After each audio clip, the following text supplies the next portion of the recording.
Salve, salve! Estamos no ar com mais um Lavoisiano, segunda temporada 2024.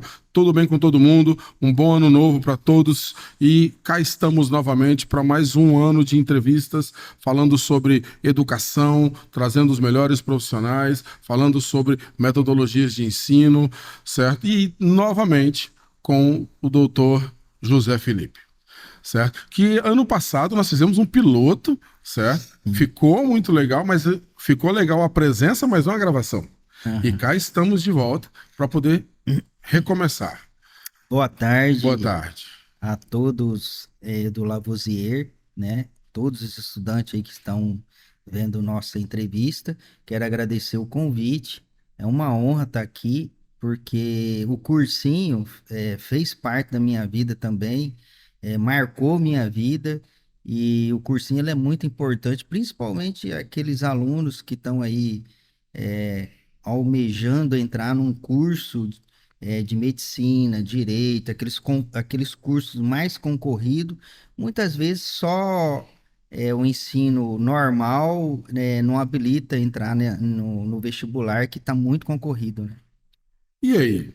É só senhor José Felipe ou doutor José Felipe? Pronome de tratamento, eu sou péssimo.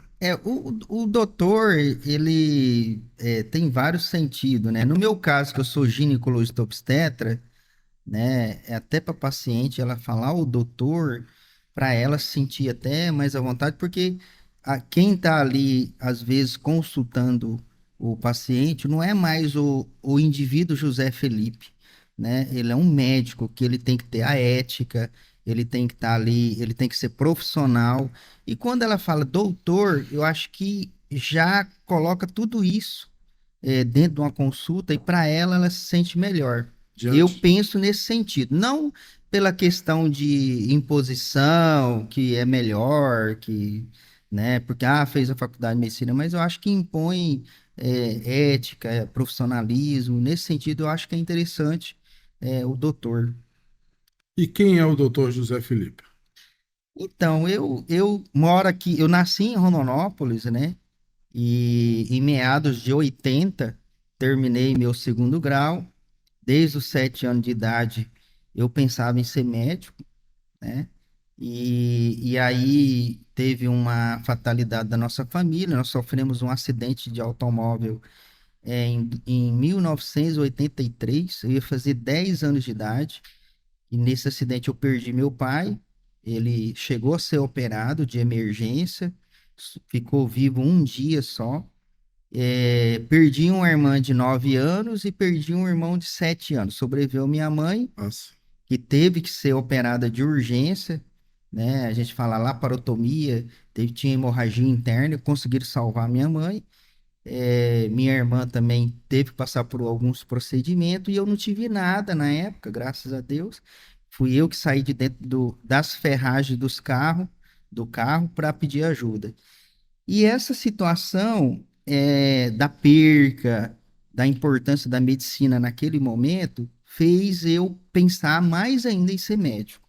Isso foi aqui? Isso foi em Minas Gerais. Meu Ah, pai era mineiro, e aí o meu pai, onde ele fosse no Brasil, na volta ele tinha que ver a avó dele que morava perto de Governador Valadares. E sempre ele passava em Uberlândia, que tinha um hum, grande amigo dele que morava ali, e o acidente foi naquela região ali. sim. E aí eu falo, muitas vezes eu atendo alguns pacientes que têm situações de doença assim importante, e às vezes eu falo para ela assim, olha, às vezes a gente acha que está na pior situação do mundo. Uhum. E às vezes tem gente pior que nós. E muitas vezes o que eu falo para elas? Que quando a gente passa por uma situação difícil, pega aquela situação difícil para melhorar a sua vida no futuro. Então, por exemplo, aquela situação que nós passamos me ajudou muito como médico. Então, passou eu cresci fortalecendo cada vez mais esse médico, eu vi a importância da medicina em salvar vidas, Naquele né? momento, sua Naquele mãe momento, passou minha mãe por. sobreviveu, cuidou de Uhum. nós, conseguiu manter a família, né? Que ficou eu e minha irmã. né? Minha irmã hoje é dentista e eu acabei sendo médico mesmo. E aí, o que que acontece? Eu cheguei na adolescência, com 18 anos, eu terminei o colégio aqui em Rondonópolis, e naquela época não existia cursinho em Rondonópolis. E aí, hoje vocês que estão vendo aí a entrevista, vocês têm um privilégio muito grande, de ter o cursinho aqui em Rondonópolis, né?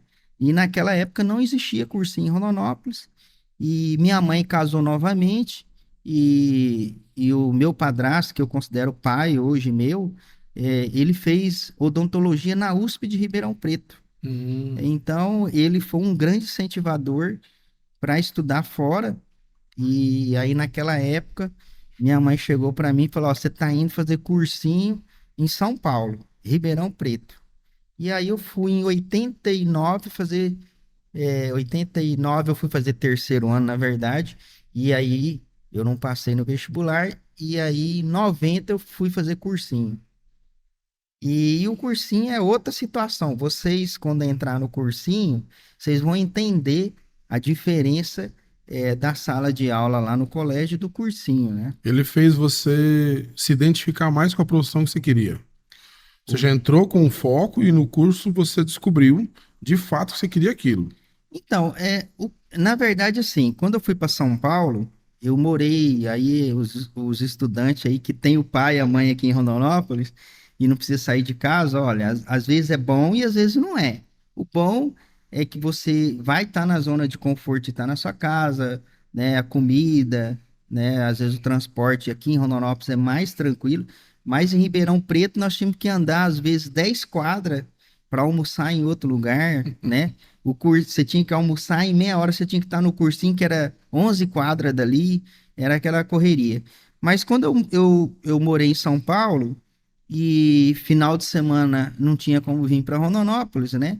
Para ter uma ideia, para sair de Rondonópolis para chegar em Ribeirão Preto naquela época, eu pegava um ônibus para Uberlândia, chegava em Uberlândia, você tinha que baldear em outro ônibus para ir para Ribeirão Preto.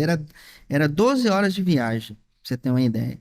Então, para mim, vir para Rondonópolis era só meio de ano, Hoje já naquele tem a recesso do sua. meio do ano, e pronto, final do ano Hoje, era vestibular. hoje já é meio complexo. Você mora em São Paulo, você não tem como você É. estar todo final de semana aqui. E aí, o que que acontecia? Qual que era a minha... Aí tinha que estudar. Aí, pessoal, tá fazendo cursinho, acabou a farra, né? Estudar. E aí, final de semana, qual que era o meu programa? Eu descobri uma televisão chamada TV Cultura. TV Lá em Cultura. São Paulo tinha a TV Cultura, não passava aqui naquela época, e lá tinha a história da medicina, passava a história da medicina. E eu comecei a assistir a história de toda a medicina, dos principais médicos, e aí eu fortaleceu cada vez mais a vontade de ser médico. E o cursinho foi muito bom para mim, porque vocês, quando entrar na faculdade, vocês vão sentir uma diferença muito grande, né? O professor do cursinho, ele dá uma mastigadinha, ele abre a sua cabeça e coloca o ensino lá dentro, para passar de vestibular mesmo. E aí na faculdade não é, muitas vezes não é assim, né? E a emoção do objetivo conquistado. Eu fiz cursinho, eu fiz ensino médio, passei. Aí, Então, o que eu gostaria de colocar para vocês aí que estão fazendo o cursinho ou vai iniciar o cursinho, né?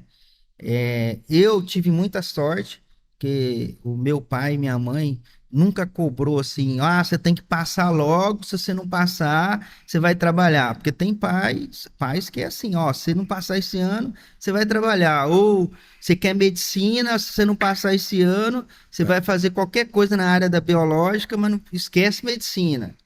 Então eu tive a sorte que meus pais não fizeram essa pressão. Eu fiz 2 anos de cursinho, né? É claro que o estudo naquela época que não era tão bom, não preparava muito bem para o vestibular. Então eu tive que fazer 1 ano de cursinho para recuperar todo aquele atraso e já sair com aquele espírito de vestibular. E o segundo ano de cursinho que me colocou num patamar, com nível de aluno para entrar na USP, para entrar nessas principais universidades, né? Eu passei em farmácia bioquímica na USP de São Paulo Olha, e passei em medicina na Federal de Cuiabá, né? Aí, na verdade, eu recebi o resultado da medicina primeiro, fiz a matrícula, comecei, e eu passei na segunda chamada de farmácia bioquímica da USP. E, e aí, depois de um ano, que minha mãe foi contar que quando chegou a carta, ela abriu, fechou e escondeu. era longe, era longe, Ah, não vamos queria... deixar meu filho morar em São Paulo, não, vai ficar aqui em Cuiabá. Olha, Mas assim, eu acredito que valeu a pena. A medicina, depois eu vi que era aquilo que eu queria mesmo, que o meu coração queria mesmo. Não, não me arrependo. então sua mãe não queria o filho longe de casa, mandou para Cuiabá mesmo, pertinho. É, cara. Eu falei, mãe, eu passei em farmácia bioquímica na USP de Eu São já, eu Paulo. já me deparei com alunos meus que passaram para longe, Aham, né? E uma mãe, até uma amiga minha, e eu peguei ela lá porque eu não quero que minha filha vá para tal lugar porque eu não consigo ir de carro. Eu não quero que ela vá para outro lugar porque eu não consigo, eu acho longe. Eu falei para ela, mas você tá pensando em quem? é, Na sua filha, que vai fazer a faculdade que é o sonho dela, ou na sua? é. Né? Tem essa questão. Mas no momento a gente entende ela, né? Mas Mãe é assim, mãe. assim, na verdade, eu passei numa faculdade naquela época, medicina em Cuiabá, só tinha a Universidade Federal, era 20 vagas por vestibular. Eu passei na primeira fase, eu passei em 35º.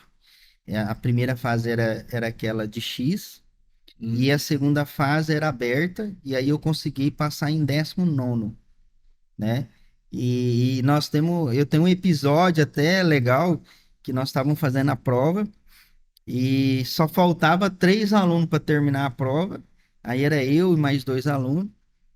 E era a prova de biologia, era aquele quadro que você tinha que acertar asa, pernas de inseto, aracnídeo e tal, da biologia, né? E eu tava na dúvida das pernas do aracnídeo, do inseto, que se eu acertasse, um acertava o outro. E acertava toda a questão. E era um valor bem grande na prova de biologia, O né? E eu, peso da e eu questão. quebrando a cabeça e pá. Falei, meu Deus.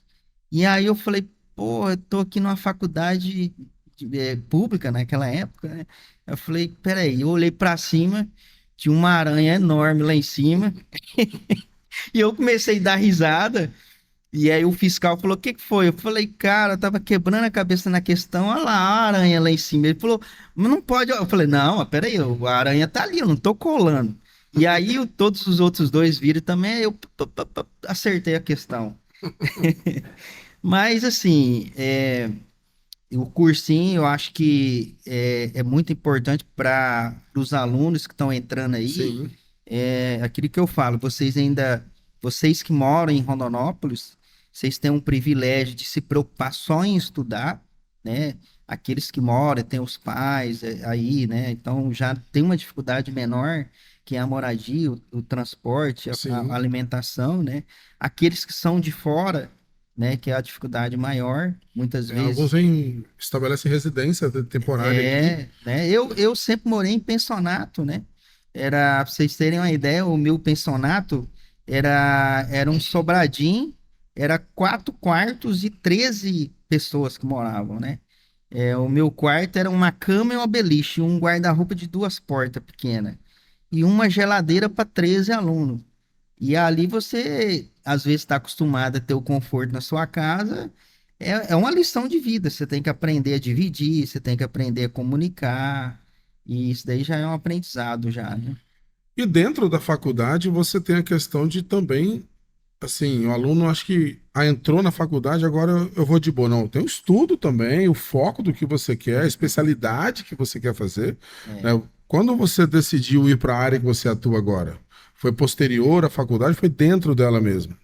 Não, então, eu tinha 2 profissões que eu achava bonito, que era o médico e o engenheiro civil, por causa do meu padrinho, que era engenheiro, agrimensor Uhum. ainda, né? E quando aconteceu esse fato na minha família do acidente de carro, aí eu vi a importância da medicina, né? Se não fosse o médico, eu teria perdido a minha mãe. e minha Uhum. irmã, né? Então ainda sobreviveu minha mãe e minha irmã. E aí isso daí já começou, além do bonito, de perceber que realmente era uma profissão que era muito importante aqui na Terra, né? Que depois de Deus, né? Quem pode salvar uma vida é o médico, né? E depois, o que me fez também fortalecer foi você ver documentários sobre medicina, sobre a vida de Pasteur. Eu vi lá documentário como que surgiu a penicilina. Isso daí foi me fazendo cada vez mais querer ser médico. Quando eu entrei no curso de medicina, como assim? Eu tive sorte de entrar numa universidade boa, que é federal, né? Queira ou não queira, as federais, como tem dinheiro do governo federal e ela não visa lucro, né? Eles têm um investimento muito bom dentro da educação. Sim. E eu fiz uma faculdade tradicional, né? Era um curso de medicina antigo já, né? Que já ficou em primeiro lugar no Brasil. Nas provas de medicina, né? Passou até Unicamp, USP, que foi a Federal de Cuiabá. E lá o curso de medicina é importante os professores, é importante se tem um hospital universitário e tem Sim. os ambulatórios do próprio campus, porque a faculdade de medicina ela tem que buscar ela segue alguma linha, por exemplo. Na minha época, o pessoal seguia um pouco da linha da Federal do Rio de Janeiro e seguia um pouco a linha da USP de tratamento. Então você saía dali com conhecimento de ponta, né? Sim. Hoje, Rondonópolis, nós temos o curso de medicina da Federal de Rondonópolis, que na teoria os professores aí estão bem avaliados, eles tiveram Sim. Uma boa nota pelo uma MEC, boa alguns nota anos aí, seguidos já. ficaram em quinto, se eu não me engano. E eu acredito que logo, logo vai sair o hospital universitário. Eu sou um dos que mais briga por isso daí, levanta essa bandeira, né? Inclusive, eu sou vereador hoje na cidade e já conversamos aí com o senador Wellington Fagundes, e ele vai entrar nessa briga, ele acredita que vai viabilizar esse hospital universitário. E eu acredito que aí o curso de medicina aqui em Rondonópolis vai se tornar uma referência nacional. E aí, para vocês que têm o cursinho, eu acho que vai vir muito investimento no nosso município e melhora para o curso de enfermagem também, Sim. né? Ali, porque pode depois vir fisioterapia, aumenta muito maior, aumenta o leque aí de profissionais que pode estar entrando aí no curso, né? Usando os setores laborais deles ali, né? É. Excelente. É, você tem muita diferença entre o período em que você estudou e hoje você estudando e verificando como que são os cursos de medicina? Você acha que além da tecnologia, dos aparelhamentos que mudaram bastante, mudou muita coisa nessa estrutura da faculdade? Então, eu acho que mudou muito foi a prova de vestibular, né? Hoje tem a prova mais específica para o Enem e tem aquelas faculdades que Sim. não é só o Enem, né? Isso daí eu Mantém o acho seu que próprio vestibular. e aí eu acho que o cursinho ele mais ainda ajuda os Mais ainda alunos aí, fortalece o aluno. fortalece o aluno. Em relação à faculdade, eu acho assim, abriu muita faculdade de medicina, né? Eu acho que o pai e a mãe têm que analisar bem. Às vezes é mais fácil de entrar, mas talvez vai ficar 5 anos ali essa faculdade não dá uma base boa.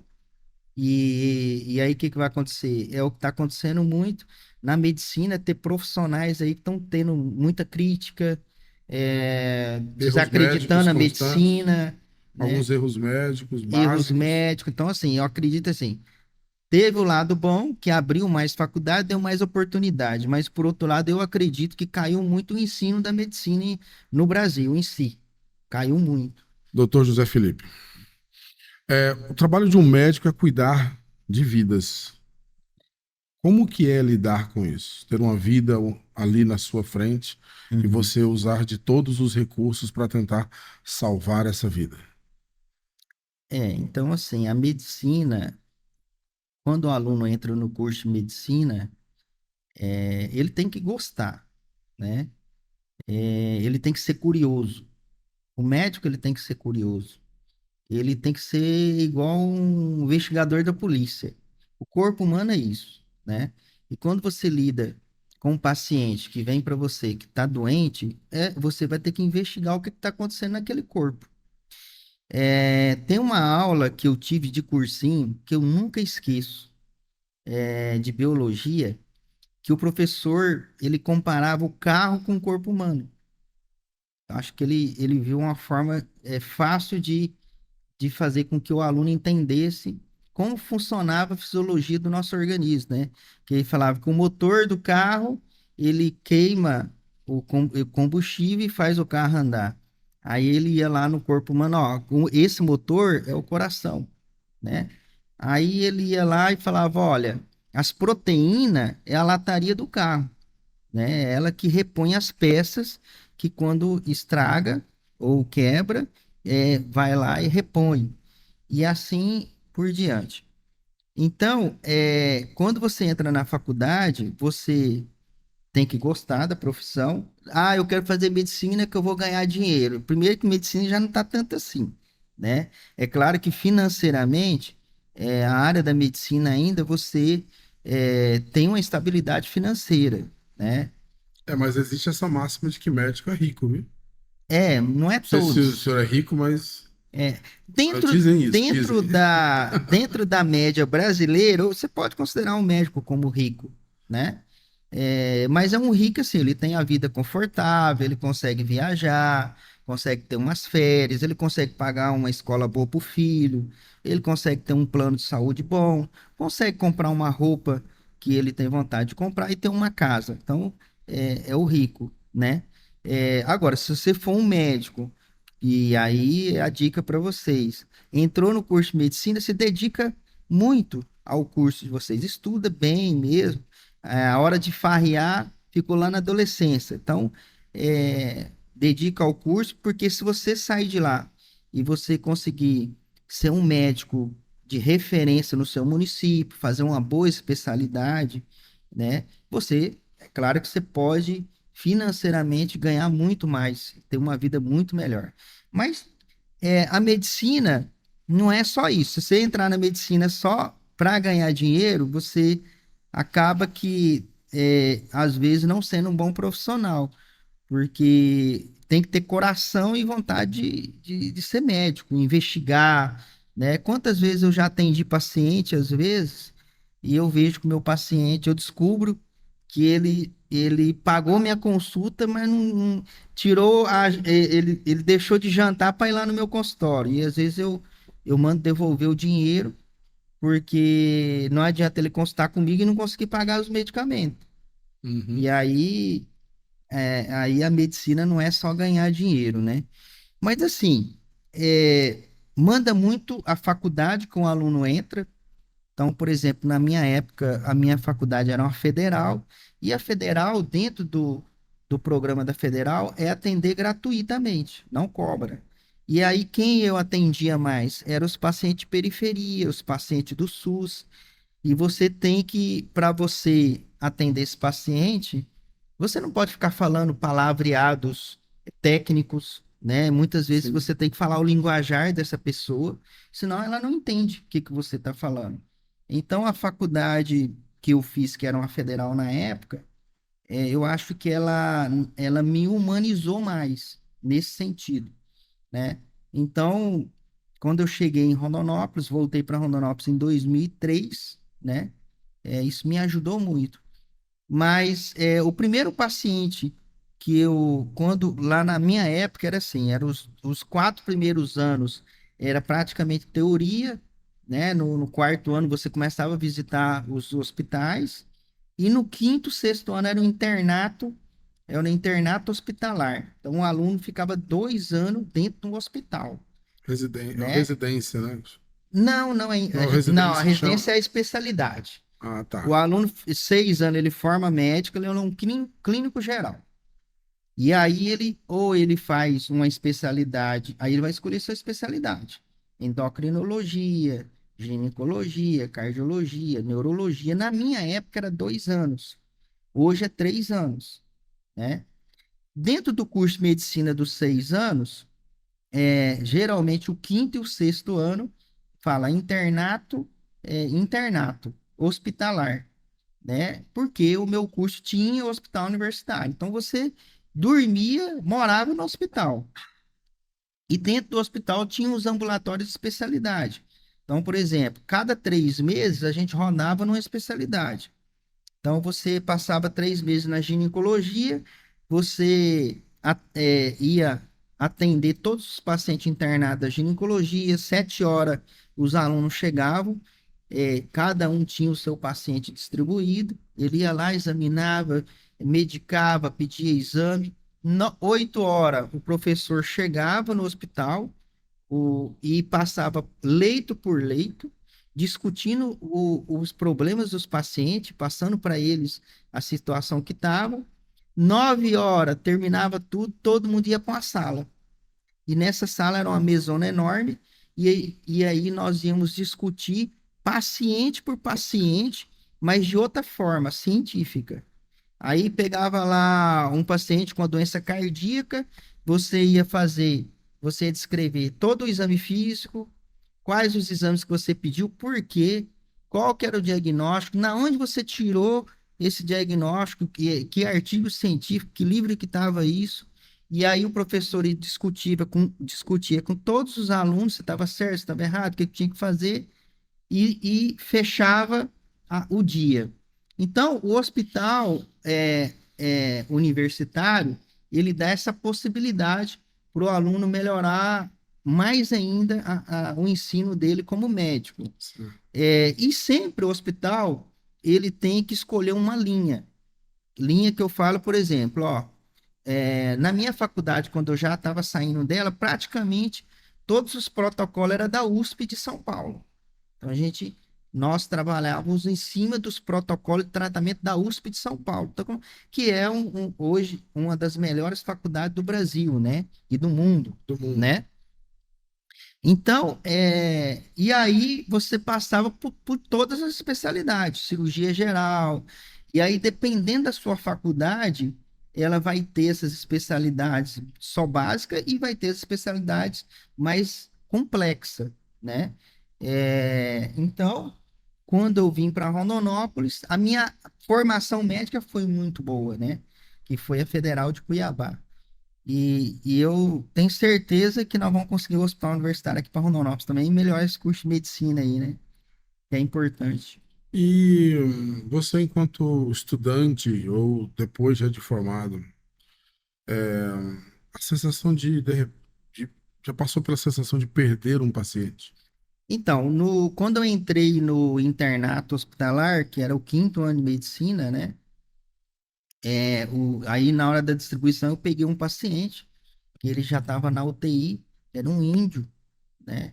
Que ele estava com uma sepsemia, que era uma infecção generalizada, ele tinha tuberculose, e a tuberculose abaixou a imunidade dele, ele pegou uma infecção secundária e ali disseminou. Então ele estava ali entubado, com várias medicações.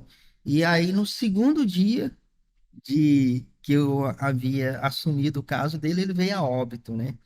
Então, assim, é muito triste. Na época eu chorei e tal, né? Mas, assim, você chora porque perdeu uma vida, né? Não conseguiu ajudar ali dentro da sua capacidade.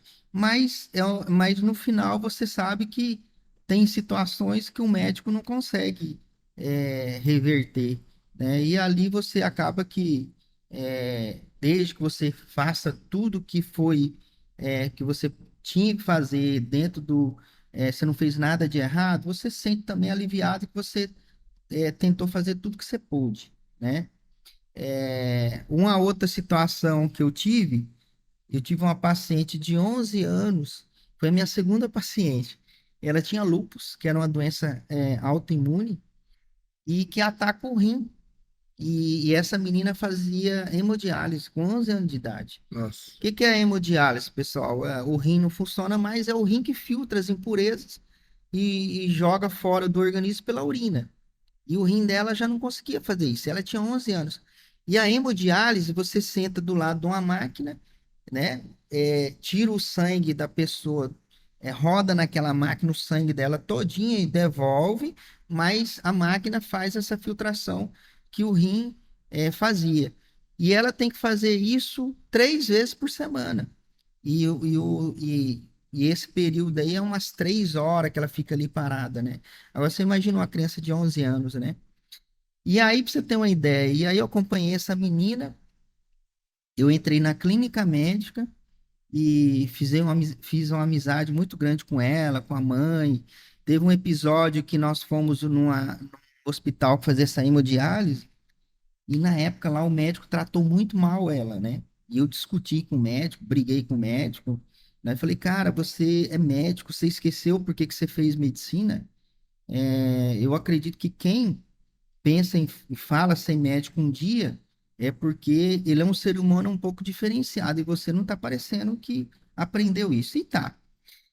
Aí passou, formei, fiquei 6 anos, formei, fiz um ano, tive que ser médico do Exército um ano em Cuiabá. Aí fiz a minha especialidade de ginecologia e no segundo ano de especialidade, eu, quem que eu atendo com 18 anos? A Carla, que era essa paciente minha.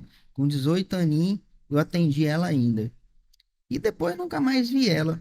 E aí, depois de muito tempo, que uns 7 anos depois, eu estava atendendo um posto de saúde aqui em Rondonópolis. E aí eu atendi uma senhora. E essa senhora falou, doutor, você não lembra de mim? Eu falei, não. E começou a chorar. Aí eu falei, o que que foi? Aí ele falou, eu sou a mãe da Carlinha. E aí eu lembrei, né? Tava aqui em Rondonópolis e nunca esqueceu do dia que a filha dela foi maltratada e eu intervi. E assim, é interessante essas coisas, sabe? Entendi. E aí, quem quer fazer medicina, o que não pode esquecer é isso daí. Você um dia vai ser médico. Esse doutor que você falou no início é muito forte, chega a ser uma autoridade, e você nunca pode esquecer de tratar bem as pessoas com humanidade, né? Não subir na cabeça. Você falou que a faculdade ela te humanizou, mas por que que dizem que o médico aprende a ser frio na faculdade? O frio não é entre aspas, né? Por exemplo, vou dar um exemplo para você bem prático, né? Eu casei e tive 3 filhos, né? E sou ginecologista. O meu sonho era fazer o parto dos meus filhos. Só que, vou dar um exemplo para vocês. Eu tive um amigo de infância que fez ginecologia, ele mora no Nortão. E um mês antes do neném dele nascer, a família dele é de Rondonópolis. Ele veio para Rondonópolis, ligou para mim, Felipe, termina o pré-natal e eu quero entrar na cirurgia. Eu vou auxiliar na hora que tirar o neném, eu quero tirar meu filho, eu quero tirar e pá, né? Falei, não, tranquilo. E doutor Wesley. E aí foi tudo bem e tal. Na hora do parto, cara, a, a posição do neném era uma posição anômala, ele não saía. Em média, demora 5 minutos, a gente tira o neném, tudo certinho. Começou a demorar, esse neném não sair, desesperou. Ele entrou no meio, quase contaminou toda a cirurgia. Aí conseguimos tirar o neném, tudo. Terminou a cesárea e falou: Felipe, nunca mais eu entro na cirurgia de parente meu. Então, assim, e aí faltava um mês para ser a cirurgia da minha esposa. Eu desisti. Falei pra Tati, falei, Tati, Influenciou. não vou auxiliar, vou ficar do seu lado, vou ficar do seu ladinho ali, eu vou ficar ali do seu lado, pegando na sua mão e eu vou curtir meu parto. Então, assim, o frio que a gente fala é igual o mecânico. O mecânico vai consertar lá o motor do seu carro, né? E o mecânico, ele vai em cima do que ele aprendeu e o que que faz o cliente voltar na mecânica, né? É se ele faz um bom serviço. Só que a medicina, se você errar, o que que acontece? Pode Se você errar, você pode tirar a vida de uma pessoa. Então, você não pode, num momento crítico de uma cirurgia, você tem que deixar o emocional de lado. Você tem que ser racional, técnico. Porque, por exemplo, você está ali fazendo a cirurgia, de repente um vaso escapa e começa a ter uma hemorragia. Se o médico desesperar ali no momento, entrar em desespero, em pânico, ele não vai conseguir resolver o problema da pessoa. Talvez ele vai até piorar. Então, o frio é nesse sentido. Eu sempre deduzi que fosse assim, a questão de como você anunciar para a família o óbito de alguém. Você tem que ser bem seco, né? Porque você Isso não vai abraçar a família e chorar. tem médico que é mais seco. Como eu tive esse episódio da Uhum. morte dos meus pais, né? E para mim foi muito difícil na época. O que que acontece? Na época eu não aceitei a morte do meu pai, dos meus irmãos na época, né? Eu sou católico e tudo. E aí na época, guri, 10 anos, eu falava, pô, mas talvez o meu pai, eu não sei, talvez ele pecou, mas o meu irmão de 7 anos, minha irmã de 9, por que que Deus levou e tal? E a gente depois que amadurece, você vê de outro jeito, né? E eu sou a favor, sim, que a gente tem que tentar dar uma notícia, preparar a família e dar aquela notícia com calma, né? Às vezes tem situação que não dá. Você tem que falar ali na hora. Vou dar um exemplo para vocês. Quando eu fui médico do exército, teve um soldado que matou o melhor amigo dele por Nossa. acidente. O menino, ele era o melhor aluno do exército na época do tiro. E ele tinha uma brincadeira. Ele fingia que armava o fuzil e apontava para os meninos. Eu vou atirar. E a gurizada pulava e ele dava risada. E aí o que acontece? Num dia, tava ele num posto, o melhor amigo dele do lado e um rapaz novo que entrou no exército no outro. E esse novo não sabia dessa brincadeira. Ele fingiu, apontou para os dois estavam conversando. Eu vou atirar. Um amigo sabia da brincadeira, não pulou. O cara que não sabia pulou. E aí o cara engatilhou a bala sem querer. E aí saiu a bala. Matou o melhor amigo dele. Nossa. 6 horas da tarde me liga. Tenente Horta, vem aqui que aconteceu tal, tal, tal coisa. Vem aqui. Cheguei lá, o cara tava morto, né? Que ele tinha acabado de matar o melhor amigo dele. Aí eu tive que ir lá atender ele, tudo psicologicamente, ele estava destruído. Aí naquela época ele ficou preso lá na cela. Uhum. Mandei tirar todas as roupas dele, deixar ele nu. Por quê? Porque já aconteceu o caso Ele do não cara cometeu. tirar a calça ali, se enforcar na grade, né? Deduzi. Aí conversei com ele, mediquei ele. E aí, o que que nós fizemos? Primeira coisa. Aí o capitão me chamou, ó, sei que vai dar notícia. Falei, putz. E aí a primeira coisa, investiguei a família, se os pais tinham problema cardíaco, consegui localizar o irmão dele mais velho. Fomos na casa do irmão mais velho primeiro. Aí cheguei lá, falei, ó, aconteceu um acidente, seu irmão tá muito grave, tá lá no hospital. E daqui 15 minutos nós vamos reavaliar lá para ver como tá, mas os médicos falaram que é muito grave, tem uma grande chance de não sobreviver. Aí eu já dei uma preparada. Uhum. E eu vim aqui para pedir ajuda para você, que nós temos que dar notícia pro seu pai. Aí eu deixei passar uns 15 minutos, aí eu falei, ó, ligaram aqui, infelizmente seu irmão não resistiu. E eu preciso que você seja forte, porque eu preciso, nós Eu vamos ter que ir jamais lá no seu saberia pai e fazer na sua isso. mãe. Entendeu? Eu jamais saberia fazer isso. Aí o irmão morava 5 quadras do pai. Aí descemos, fomos dar notícia pro pai e a mãe. Aí você imagina, chega um carro do exército, médico do exército. Aí o pai, eu fui mais ou menos no mesmo estilo e tal, mas a hora que a mãe me viu, "Não, pode falar, meu filho morreu e pai." Aí contamos pra mãe e tudo.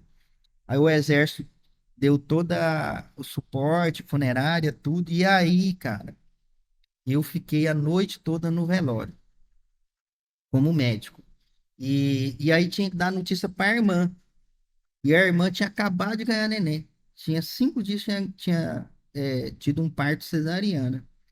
Eu liguei para a sogra, conversei com a sogra, ó, você vai falar assim, assim, assim, e dar a notícia para ela, porque o irmão dela já está aqui na sala, no caixão aqui, já vai começar o velório. A sogra não teve coragem de falar. A irmã foi para casa. Na hora que ela entrou na porta da sala, o irmão no caixão. Aí a mulher desmaiou. E ela vai e eu acudi.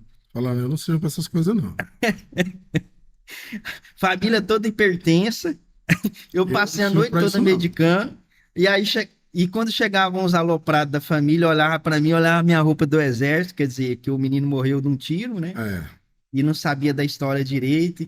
E o cabo lá fora armado, qualquer coisa tinha que me proteger, né? Porque eu era o médico do exército. Aí são situações que eu passei na minha vida. E isso daí você vai aprendendo um monte de coisa, né? Teve uma situação bem legal que eu gosto de comentar. É, eu já tinha voltado para Rondonópolis, meu consultório consolidado como ginecologista na cidade e tudo. E aí um dia minha esposa me liga chorando. Felipe, chorando, chorando. Eu falei, o que que foi? Você lembra da fulana tal assim? Eu falei, não, não lembro. Ah, ela quer te conhecer e tal. Eu falei, mas o que aconteceu? Ela falou, o negócio é o seguinte, na época meu filho tinha 5 anos e tem uma fábrica de tapete aqui em Rondonópolis, personalizada, que eles fazem um tapete com desenho, e eles faziam aquele backyardigan. E aí minha esposa chamou eles foram em casa mostrar os tapetes. E tinha uma foto minha, da minha formatura de medicina, e na hora que essa mulher olhou, começou a chorar. Chorar, chorar, o marido chorar. E aí minha esposa falou, vixe, Maria, vai que aconteceu alguma coisa errada, um erro médico, né? E aí ela falou, o que tá acontecendo e tal? E ela falou, aquele ali é médico? Ela falou, é, meu esposo. E ele formou em Cuiabá? Ela falou, formou, ele é ginecologista. Aí ela não parava de chorar. O que acontece? Quando ela engravidou a primeira vez dela, ela teve a pré-eclâmpsia, que é aquela doença grave que dá pressão muito alta e às vezes tem que tirar o neném antes do tempo. E naquela época não tinha UTI neonatal em Rondonópolis. E ela estava de 7 meses. E naquela época o médico falou: Ó, só tem um hospital gratuito que tem UTI hoje no Mato Grosso, é o Júlio Miller em Cuiabá. E ela catou as coisas dela e foi doida pro Júlio Miller. Chegando lá, o pessoal atendeu ela e atendeu mal ela e falou que não precisava tirar esse neném. E ela sentou no corredor e começou a chorar. Isso era 5 da tarde. E eu tava passando. Aí eu vi ela chorando, falei, o que que tá acontecendo? Aí ela foi explicar tudo pra eu, falei, não, calma. Peguei ela, levei para o ambulatório, atendi ela, realmente precisava internar. Eu falei, não, tem que internar sim. Aí fui, vi se tinha vaga na UTI, consegui, internei ela, expliquei tudo para o meu professor e fui embora. E nunca mais vi ela. E aí ela contou para minha esposa, Tatiana, no outro dia, realmente tinha que interromper a gravidez, senão meu filho ia morrer. Ele nasceu de 30 semanas, mais ou menos, ficou na UTI 30 dias e sobreviveu. Graças ao seu esposo, eu nunca mais vi ele. Eu saí da residência em 2003, início de 2003. Eu fui rever ela em 2011, alguma coisa, aqui em Rondonópolis. E ela nunca tinha me visto de novo para agradecer. E aí, o que que acontece? Ela falou, nós agradecemos ele porque o que que aconteceu? O menino sobreviveu e quando ele estava com 3 aninhos de idade, o pai estava com o neném no colo, sofrendo um acidente de carro, o neném veio a óbito. nossa. O filho dela morreu com 3 anos de idade. E aí tá, eu marquei, fui lá, aí ela foi na minha casa, conversei com ela, me abraçou e tal, agradeceu. Então eu falei, e aí, você não quis engravidar mais e tal? Aí já tinha isso, já tinha 7 anos já. E aí eu percebi que ela estava com trauma psicológico. Eu falei, não, você tá com medo de engravidar e acontecer tudo de novo, e você perder. Aí fiquei 1 hora conversando com ela. Aí eu contei a história da minha vida, de 7 anos, que se não fosse o acidente, a perda dos meus pais, talvez eu não era médico. Eu falei, se eu não tivesse perdido meu pai, meus irmãos, e sofrido a dor da morte, talvez eu não teria parado para conversar com você no corredor. Eu não ia ser um médico humano. Pois é. E aí eu fiquei 2 horas conversando com ela. Aí ela saiu aliviada. 1 ano depois ela me ligou, doutor, tô grávida. Resolveu engravidar de novo. Aí tá. Tô de plantão na Santa Casa, chega uma mulher com hemorragia, descolamento de placenta, 28 semanas, 7 meses. Adivinha quem era? Era ela. Aí fizemos o parto de urgência. A filha dela foi para UTI também e sobreviveu. A filha dela hoje tem 13 anos de idade. O senhor fez o parto dos meus dois filhos. E- Alexandre hoje tá maior do que eu já. É. Vai Então, fazer assim, 15 anos agora, a menina tem é. 10. Então, assim, a área da medicina tem essas histórias, mas desde que você cumpra seu dever, seja Deixa eu humano, né? tirar uma dúvida antes de fazer uma outra pergunta. Por que que fala semanas e não meses? Porque, cara, pra mãe, pro pai é uma matemática, vê que a gente não dá conta. Vira pra gente e fala assim, olha, 27 semanas, eu fico, um mês, que mês tem 5 dias, 5 semanas, que mês tem 4. Como é que eu faço esse cálculo matemático? Por quê, meu? É porque o estudo científico que a ciência fez em cima do feto, do desenvolvimento dos membros, na Hum, biologia, lá em cima de semanas. E todo o protocolo de exame, de tratamento, ele é em cima de semanas. Então, por exemplo, a paciente engravidou, você pede todos os exames de cara, né? Pá. Quais são os próximos? Entre 20 e 23, depois entre 28 e 32. eu lembro que tinha um negócio que o senhor pediu, né, pra minha esposa grávida, um negócio de nuca, que não Aí é podia o. passar daquela semana. Eu falei, Isso. gente, aí não tinha vaga. Eu falei, É, vai ter que ter, porque se não passar. tem que ser entre 11 e 14 semanas. Porque antes de 11 semanas, Translucência no carro, coisa assim. o translucência nucal, que hoje o pessoal fala o primeiro morfológico, né? O que é isso daí? Já mudou o nome.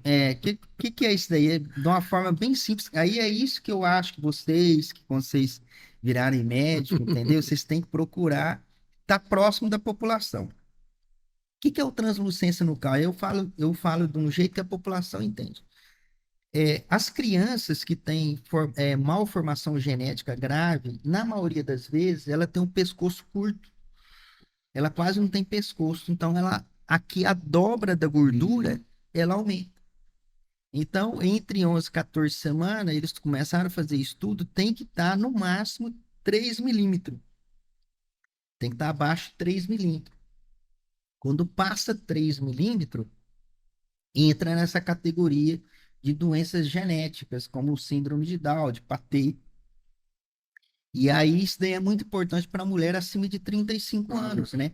Porque a mulher de 35 anos, o óvulo lá do ovário, que é a metade da célula reprodutora da mulher, vai fazer, para fazer o embrião, precisa do óvulo da mulher e espermatozoide do homem. O óvulo da mulher que formar um nenenzinho, ele tem a mesma idade da mulher. Ó, fala olhando Agora pra o lá. homem não. Agora o homem não, o espermatozoide no máximo é 2 dias de vida então ele é jovem. Agora, da mulher, uma mulher acima dos 35 anos, aquele óvulo tem Minha 35 esposa anos teve o que está ali. segundo filho com 39 anos.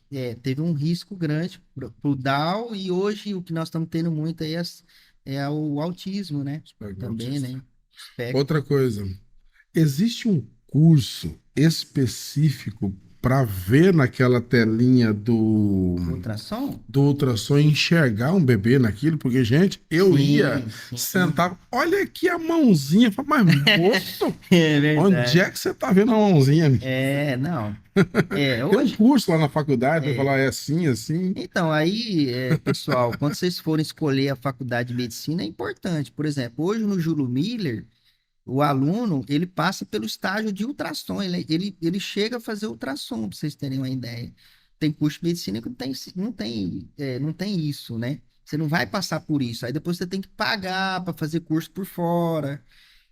Mas tem. Aí quando a medicina, para vocês terem ideia, imagina que você fez um curso de culinária, né? Você aprendeu a fazer o arroz, feijão, você fez um curso lá de comida italiana, grega, papapá. Aí você gostou muito da culinária italiana e você resolve fazer uma especialidade só de comida italiana. Medicina é isso. Eu gostei da área cardíaca, vou ser um cardiologista. Gostei da área da neurologia, vou fazer uma especialidade só de neurologia. Você vai ficar 3 anos só mexendo com neurologia. E aí, o que é importante da especialidade? Você é um médico especialista e uma experiência muito vasta naquela área. Então, você erra menos. Então, essa é a importância do especialista, né? Entendeu? A questão da especialidade é isso. Eu tive um tio que já faleceu, era radiologista aqui há algum tempo atrás, Ivan, o nome dele, e ele falava assim, que Rondonópolis, por ser uma cidade de porte médio, Médio.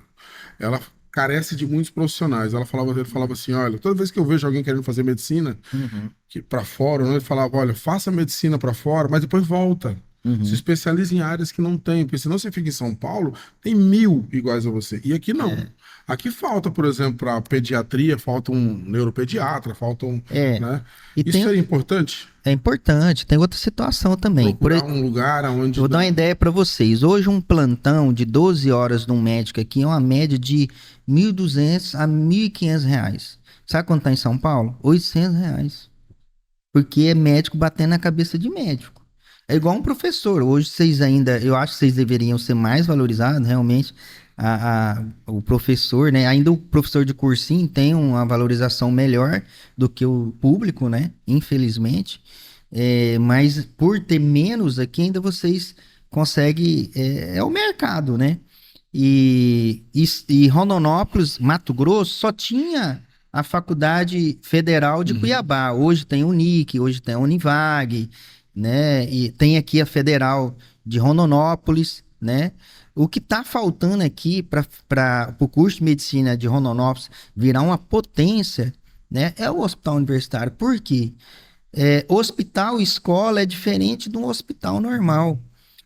Por exemplo, você está consultando comigo no hospital universitário, tem 5 alunos atrás de mim. E aí, quando eu falo uma coisa para você, ele tá ali, Felipe, professor, de onde você tirou isso? Que artigo científico foi isso daí? Passa um dia, o aluno vem, e aquele paciente, o que que aconteceu? Então, o tratamento é diferente, a qualidade é diferente, né? E se tem um hospital universitário, você consegue trazer as especialidades para o município, Entendi. né? Hoje, em Rondonópolis, só tem uma especialidade, que a Santa Casa montou a especialidade de ginecologia e obstetrícia, com recurso próprio, né? E tem a especialidade de saúde da família, que em 2021 eu consegui fazer esse projeto junto com a Universidade Federal, conseguimos aprovar na Câmara Municipal, só que o prefeito, só falta o prefeito assinar. Onde encontrar o doutor Felipe? Então, José Felipe. hoje eu atendo ali no consultório, na clínica Santa Laura, tá? Fica no início da Ponce de Arruda, né? Atendo só ginecologia e obstetrícia, né? E, e tenho que conciliar ainda a minha atuação de vereador hoje no município Vida também, pública. né? Vida pública no município. E dou plantão na Unimed, né? No hospital da Unimed aqui de Rondonópolis. Mas, doutor, eu agradeço a sua presença novamente, certo? Agora vai dar tudo certo. Vai estar Sim. maravilhoso, tá? Isso daqui é, é um presente do Lavoisier, Ó, obrigado. Bonito. Ó, certo? lindo. Obrigado. Personalizado com o nome do curso, Legal. certo? Agradeço demais a presença do senhor, agradeço. Espero que os alunos agora, o primeiro Lavoisiano 2024, eles prestem bastante atenção. Eles vão É. começar aí agora, dia 2 o caminho para vários cursos e principalmente medicina. O senhor quer deixar Sim. algum recado para eles? Sim, eu acho assim, é um prazer estar aqui. Eu quero colocar para vocês aí que eu nunca fui um aluno dos melhores da sala de aula, viu? Eu era daquele assim, eu era muito tranquilo, eu tinha que passar de ano. A minha meta era passar de ano, né? Só que vai chegar a época que vocês entrarem no vestibular e dependendo do curso que você escolhe, aí a sua nota tem que ser uma média maior, dependendo do curso. E, e vocês estão no caminho certo. O cursinho, para mim, foi a melhor coisa que aconteceu na minha vida, porque eu, aqui em Rondonópolis, não tinha um estudo muito forte para o vestibular de medicina na época. E aí o que acontece? Acabou o segundo grau, como que você vai fazer para estudar? Acabou. Achando que você teve que estudar lá e se preparar, ficou lá atrás. E o cursinho dá essa oportunidade de você recuperar o estudo que você não estudou, se preparar melhor. Uma coisa que eu acho muito interessante do cursinho é o cursinho passar para vocês como você se comportar na hora da prova, para você não ficar nervoso. Se, por exemplo, eu lembro assim, eu tenho colega que ficava 1 hora numa questão, né? Ficava doido para resolver aquela questão, e você tem que aprender que toda questão tem a mesma nota, né? O mesmo valor. Então, às vezes, você perder 1 hora numa questão, você deixa de resolver 5, né?